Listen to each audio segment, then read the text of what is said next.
인생의 긴 여정을 지나 이제 50이라는 고개를 넘은 사랑하는 여러분, 지금까지 우리는 우리가 피해야 할 세 곳에 대해 이야기를 나누었습니다.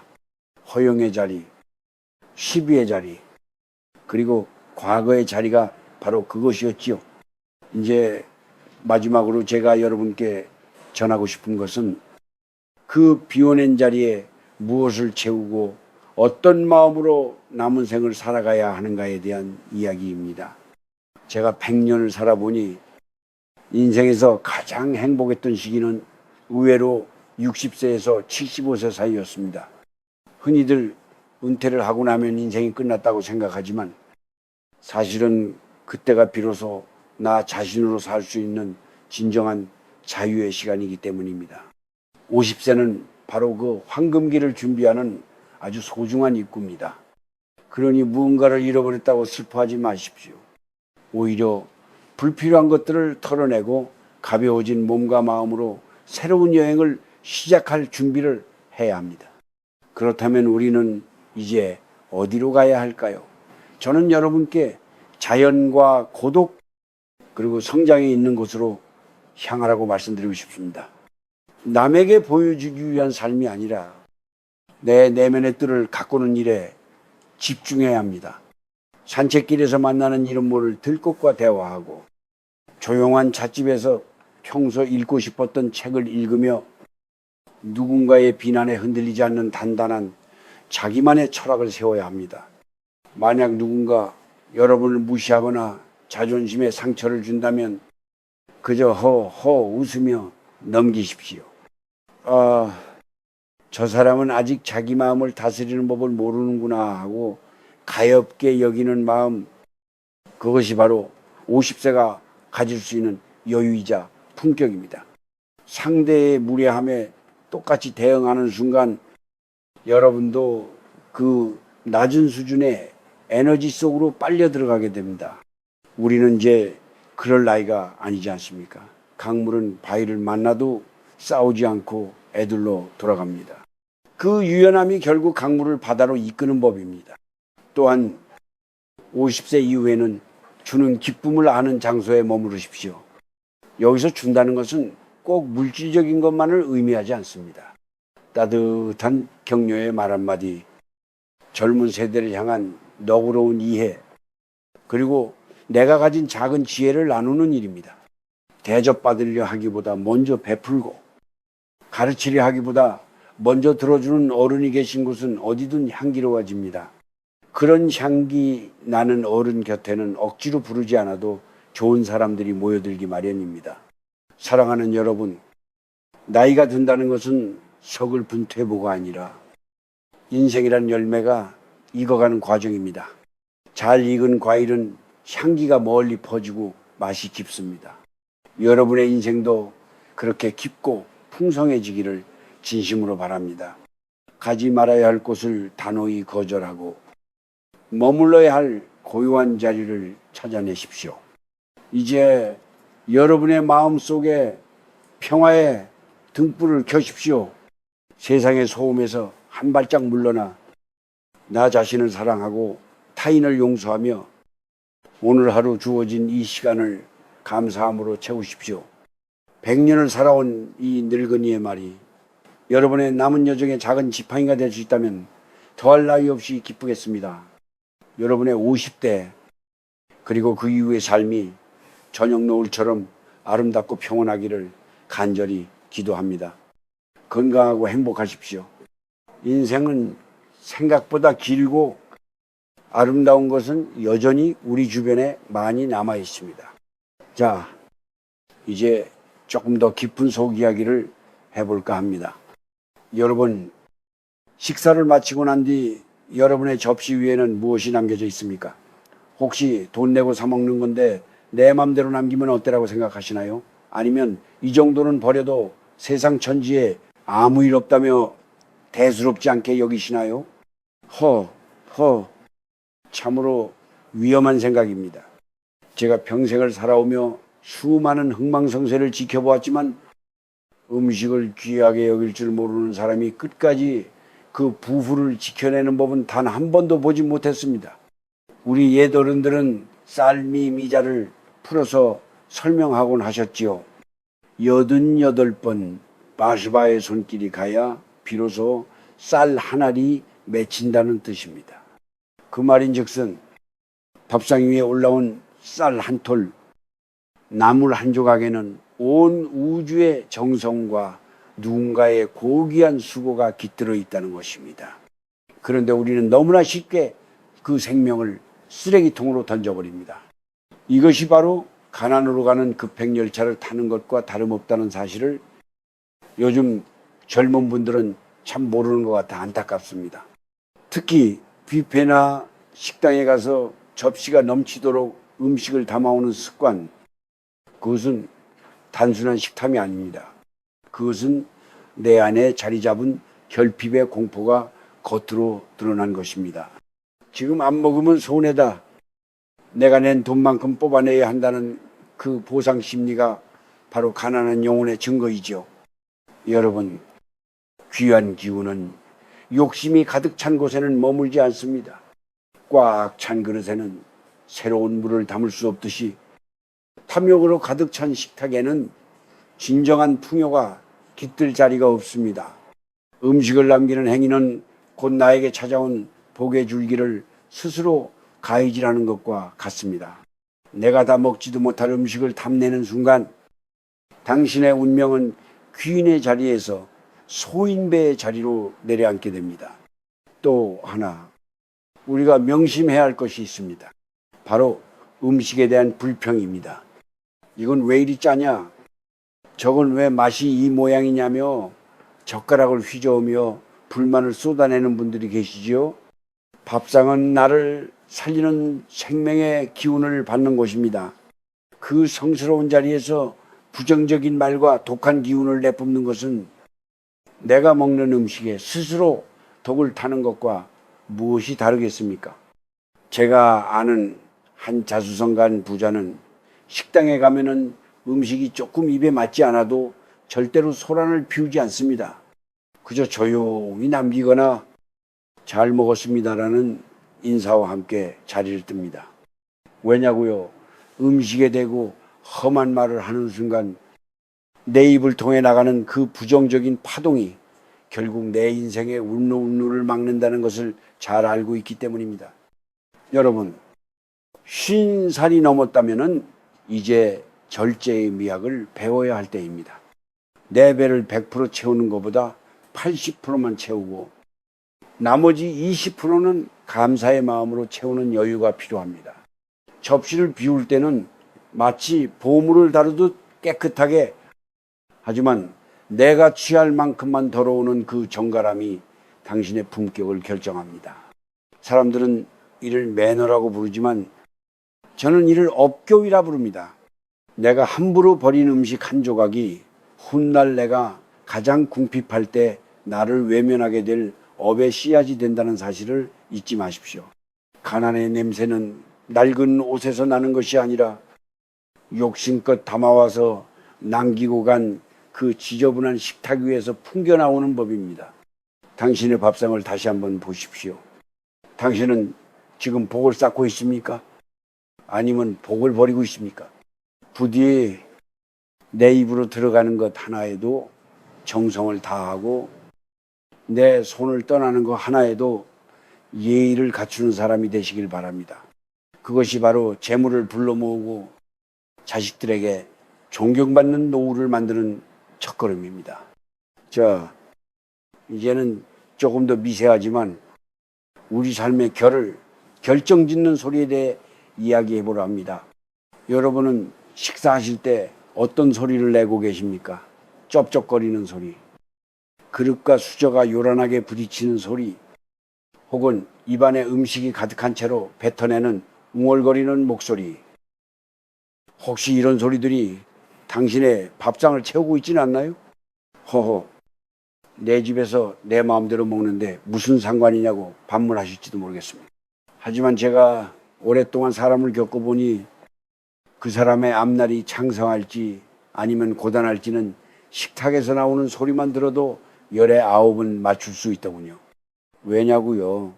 소리는 곧 그 사람의 기운이자 통제력의 상징이기 때문입니다.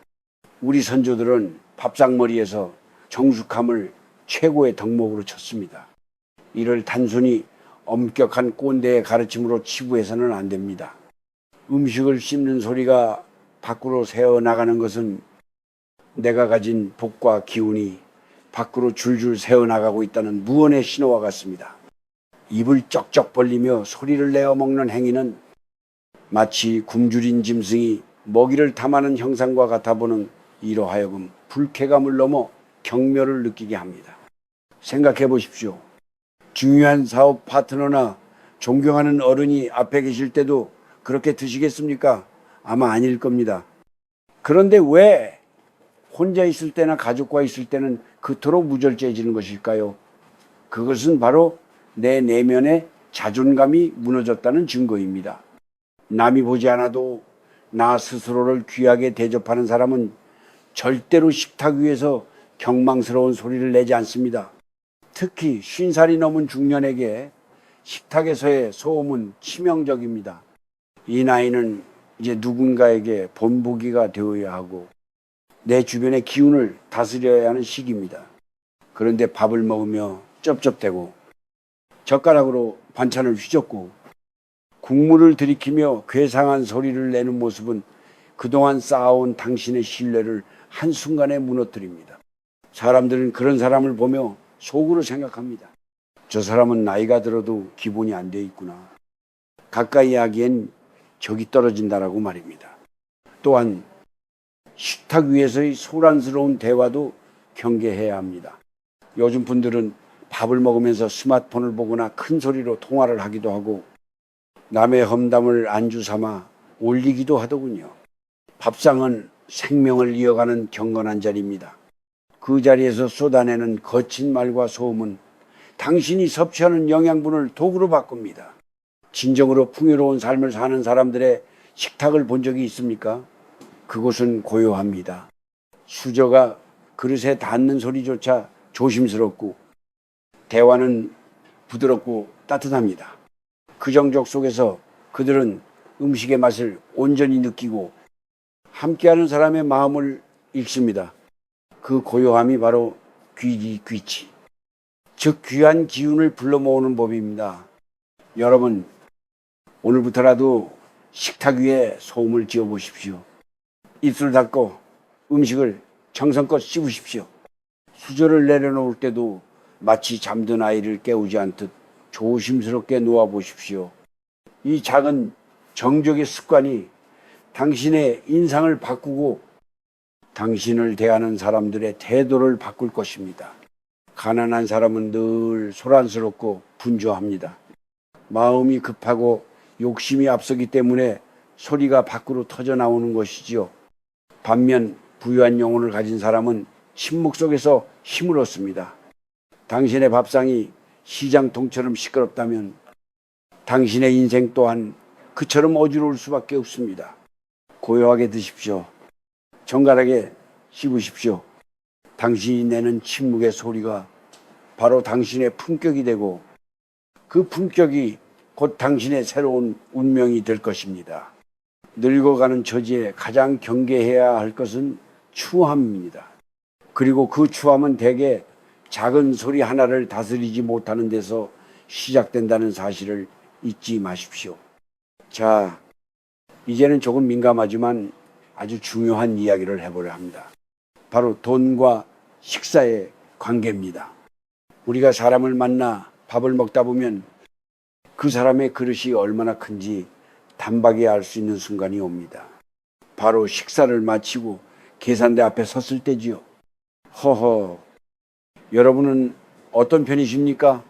혹시 신발끈을 고쳐매는 척하거나 화장실에 가는 척하며 은근슬쩍 계산의 순간을 피하고 있지는 않나요? 아니면 내가 낼 차례임에도 불구하고 상대방이 지갑을 꺼내기를 눈치 보며 기다리지는 않습니까? 사람들은 흔히 이를 알뜰함이나 요령이라고 생각합니다. 하지만 제 눈에는 그것이 가장 선명한 가난의 문장으로 보입니다. 돈이 없어서 못 내는 것과 있는데도 내지 않으려는 것은 천지차이입니다. 후자는 영원히 가난한 사람입니다. 이런 사람은 100억, 1000억을 가져도 평생을 거지의 마음으로 살게 됩니다. 항상 남의 것을 탐내고 내 주머니에서 나가는 것은 피눈물이 난다고 생각하니 말입니다. 특히 우리 중년들은 명심해야 합니다. 50살이 넘어서도 누가 사주겠지 하는 마음으로 밥상에 앉는다면 그건 참으로 부끄러운 일입니다. 그것을 저는 거지근성이라고 부릅니다. 내가 한 끼를 대접받으면 반드시 한 끼를 대접할 줄 알아야 하고 오히려 내가 조금 더 내는 것이 마음 편하다는 그 여유가 있어야 합니다. 운운이라는 것은 참으로 묘해서 베풀 줄 모르는 사람에게는 절대로 큰 기회를 주지 않습니다. 왜냐하면 세상의 모든 복은 결국 사람을 타고 들어오기 때문입니다. 당신이 식사 자리에서 계산을 피하고 맛있는 것만 골라 먹으며 자기 이속만 챙기는 모습을 보일 때 주변의 소중한 인연들은 하나둘씩 당신을 떠나갑니다. 입으로는 웃고 있어도 속으로는 저 사람과는 다시는 밥 먹지 말아야지 하고 다짐하게 되는 것이죠. 이것이 바로 고립이자 가난의 시작입니다.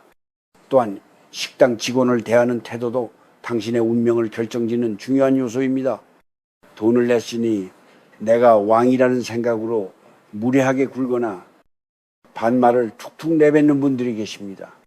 그것은 자신의 천박함을 온 세상에 광고하는 것과 같습니다. 진정으로 귀한 사람은 낮은 곳을 향해 따뜻한 눈길을 보낼 줄 압니다.